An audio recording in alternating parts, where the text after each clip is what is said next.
I can't even say, I guess how old I am, I can't even say the number. It doesn't register with me. And but the only thing I can say is that one of the things that people are going to find out is they're going to see a race and they're going to judge whether or not I have it or don't have it. I respect them taking a hard look at it. I take a hard look at it as well. I took a hard look at it before I decided to run. And I feel good. That was President Joe Biden there responding to concerns about his age. At 80 years old, Joe Biden is the oldest sitting president in US history.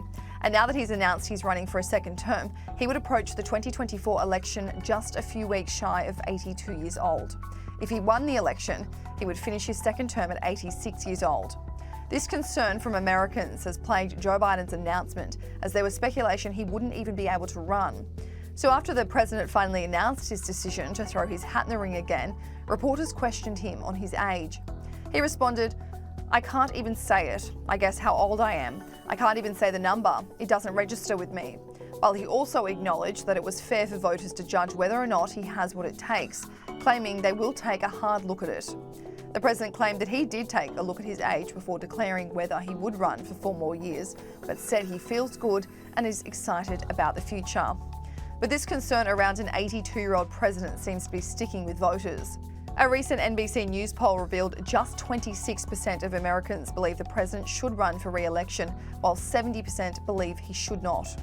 34% described his age as a major reason as to why he shouldn't run, 15% said it was a minor reason, and 20% said it was not a reason. But this may not just be about his actual age, it's more to do with the way he acts. Former White House physician Ronnie Jackson yesterday wrote a letter to President Biden telling him he needs to either resign and renounce his 2024 bid or take a cognitive test. That's because there are legitimate concerns that the president isn't mentally fit to run the country.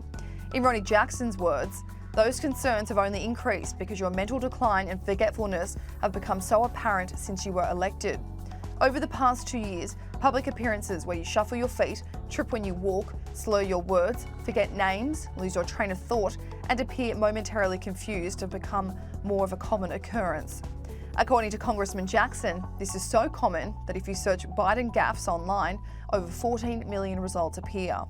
Sky News contributor Megyn Kelly weighed in on Joe Biden's age, saying yes, he's too old, but he just can't do it. Even his team know that. 70% of the American public does not want him to run again. He's too old. It's not that 80 is too old, period. Alan Dershowitz, this very well-respected professor over here, is 86, and he's on fire intellectually. Sadly, that's not the case for Joe Biden. He can't do it. And even his team knows he can't do it. And so clearly it is COVID 2.0. They don't have COVID to blame, but they're just going to keep him in the basement. They're going to keep him on tape. He's already saying he won't do debates. By the way, Trump is saying the same right now, intimating the same. And so here we go again. We don't know what we're going to get second time around, and we need to know. Not only do we need to know because it's the presidency, but we all know who's in the vice presidential slot. And if she's anywhere near the top job, America must have that knowledge before they vote. Now, Joe Biden's press conference today was a rarity. The president hardly ever does sit-down interviews, let alone full-on press conferences. In fact, he has held fewer press conferences in his last 2 years than any of his recent predecessors. For instance, in Donald Trump's first 2 years, he had held 202. Barack Obama had held 275. Biden, well, he's held just 54. His press conference today was cushioned with his team providing a cheat sheet for their leader, who read off a pre-approved list that showed names of reporters that he could call upon. This isn't anything new. He's been caught with this a few times before. One in which in June last year, which saw his team literally writing detailed instructions of when he enters a room and takes his seat. But the specifics of today's cheat sheet saw that he had advanced knowledge of a question from a journalist from the LA Times. It read, "How are you squaring your domestic priorities like reshoring semiconductors manufacturing with alliance-based foreign policy?" This lack of question-taking and showing face has seen the president cop criticism for his lack of transparency and saw his administration be accused of trying to protect their boss from the press.